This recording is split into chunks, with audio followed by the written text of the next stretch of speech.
Heaven helps those who act. Nothing happens by itself. It all will come your way once you understand that you have to make it come your way by your own exertions. Ben Stein. Associate with positive people. A mirror reflects a man's face, but what he is really like is shown by the kind of friends he chooses. In high school, Mike spent a lot of time with a bunch of guys in his neighborhood. According to Mike, these guys just liked to sit on the front porch and watch cars go by. They had no goals and no dreams. They were always negative.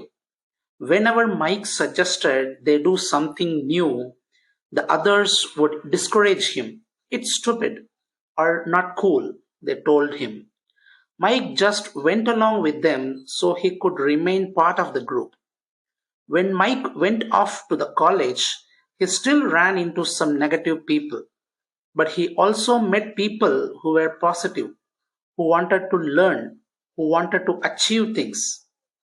Mike decided to spend his time with the positive people.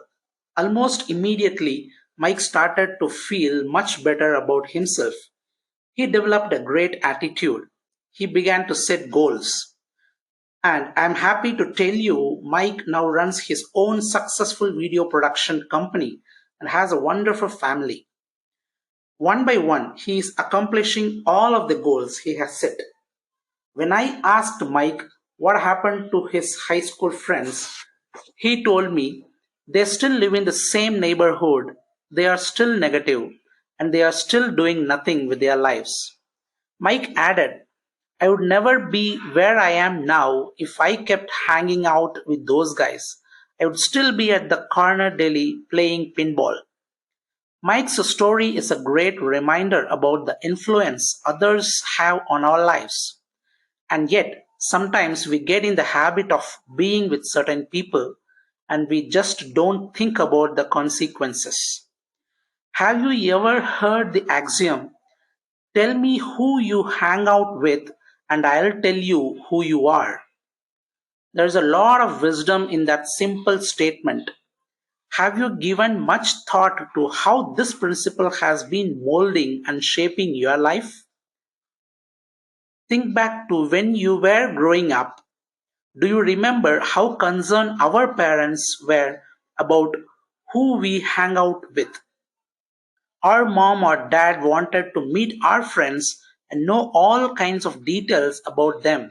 Why? Our parents knew that we would be greatly influenced by our friends, that we would tend to pick up some of their habits, and that we would probably do the things our friends were doing. Our parents were concerned for good reason, and I'll bet that if you have children, you closely watch their friends because of the impact these youngsters will have on your children. Toxic people and nourishing people.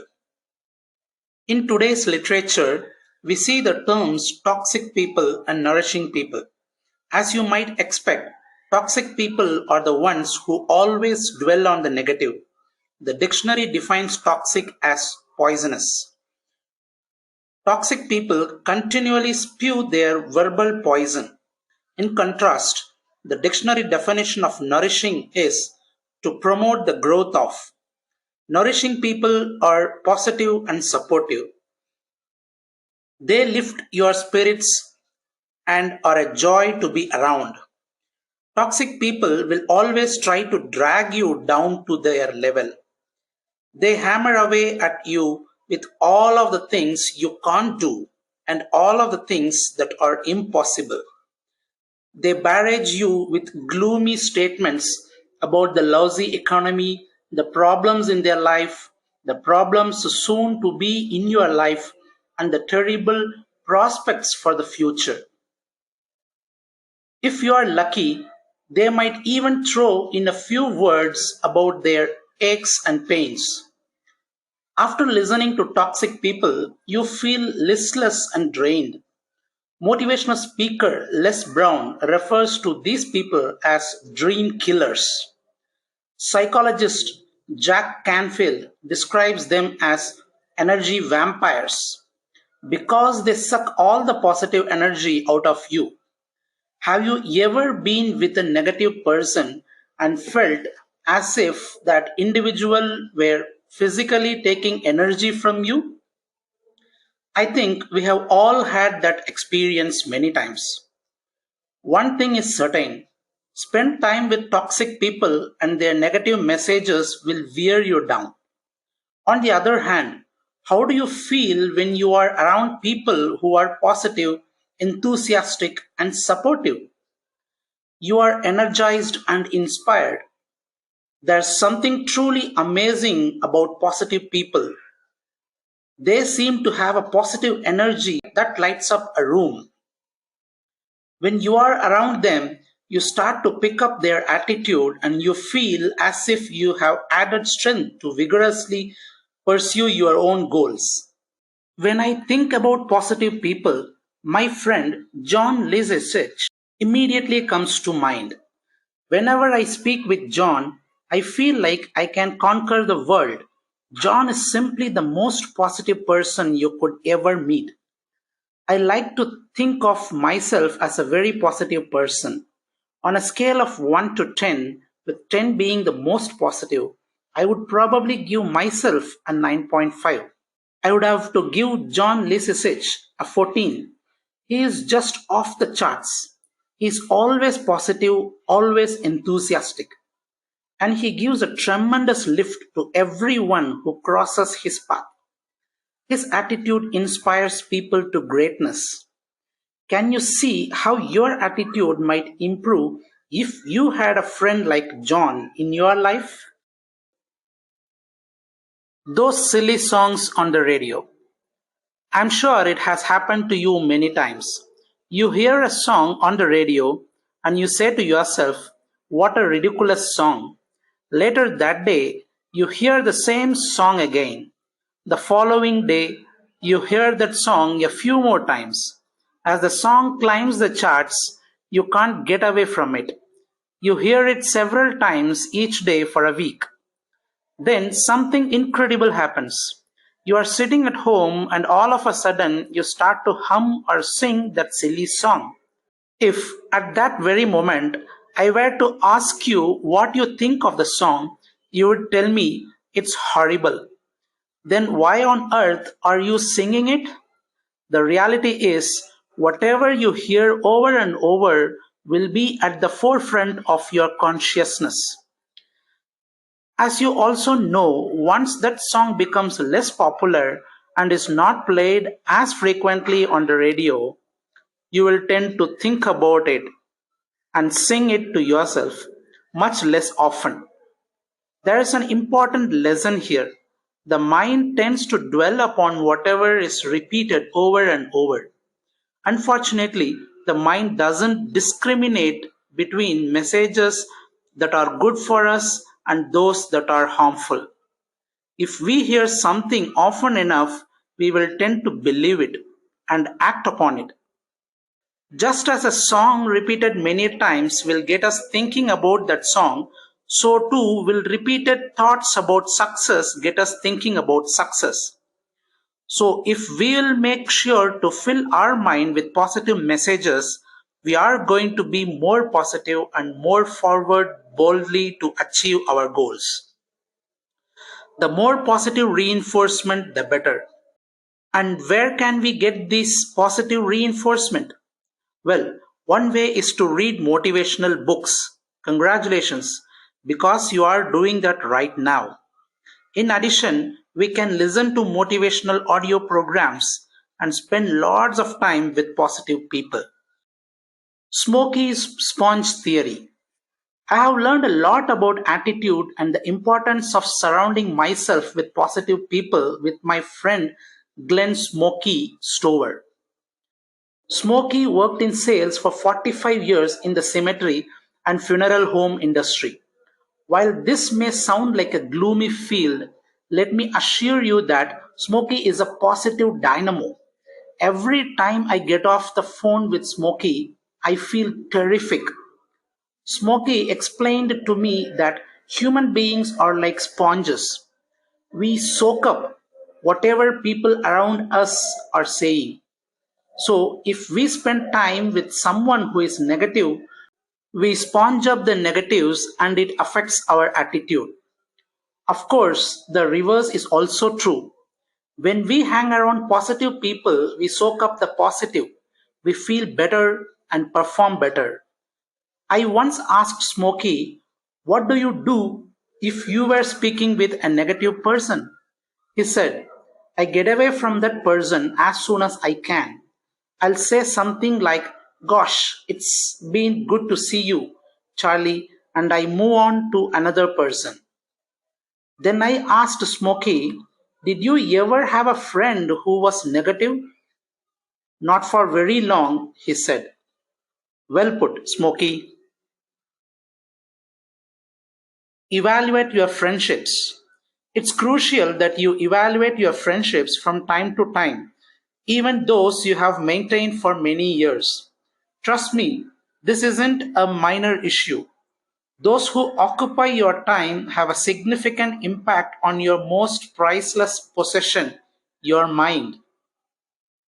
Are you surrounding yourself with negative friends and spending a lot of time with them in your leisure hours? If so, I'm going to ask you to think about spending much less time with these people or even no time at all with them. Sounds harsh, doesn't it? After all, I'm suggesting that you limit or eliminate your involvement with some long standing friends. When I tell people this at my seminars, invariably someone will raise a hand and accuse me of being cold or uncaring. The audience member will typically say, "Shouldn't we try to help our negative friends instead of dumping them?" Well, you are free to do whatever you think is best, and each situation must be dealt with on its own unique facts. However, I have found that in most cases, hanging around these negative friends doesn't help them, and it doesn't help you either. Everyone gets dragged down because most negative people don't want to change. They just want someone to listen to their tales of woe. If you have a strong urge to spend time with negative friends, ask yourself, why am I choosing to be with these people?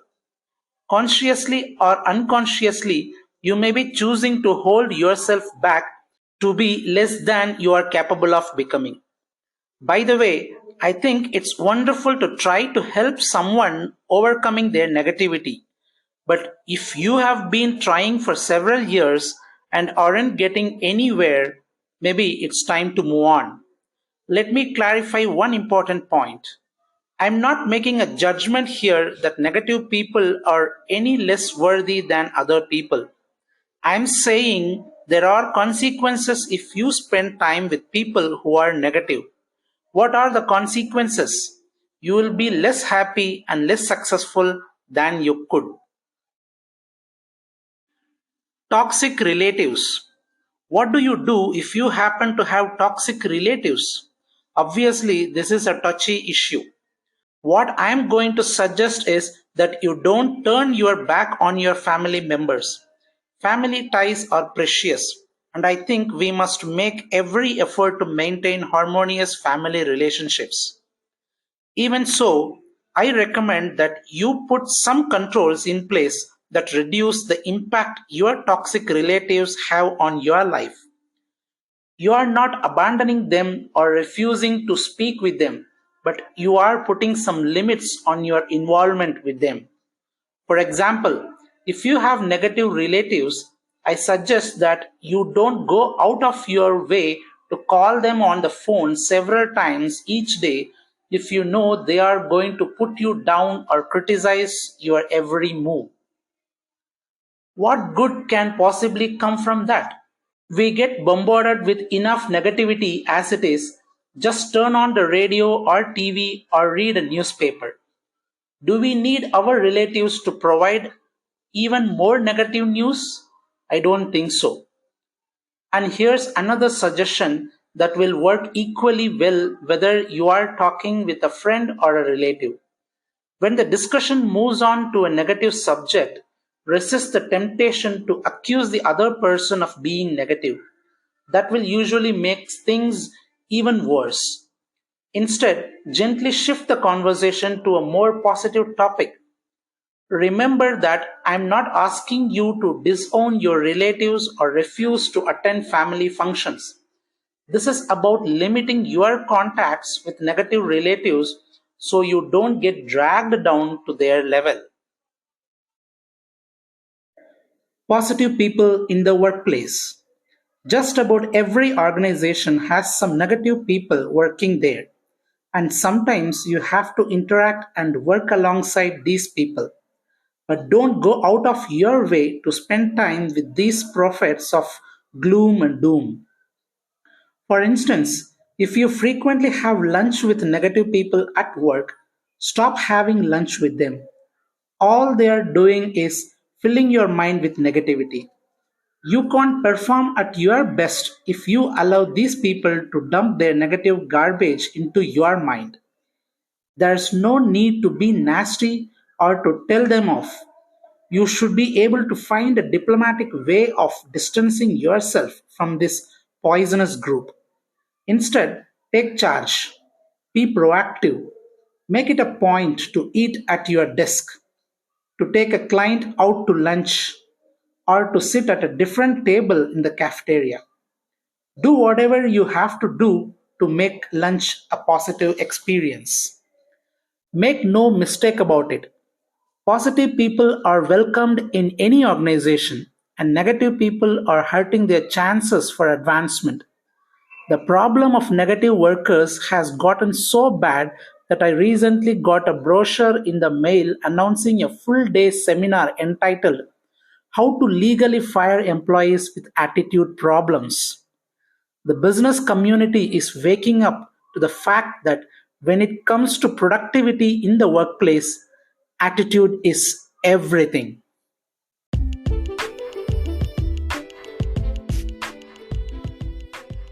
Choose your friends wisely.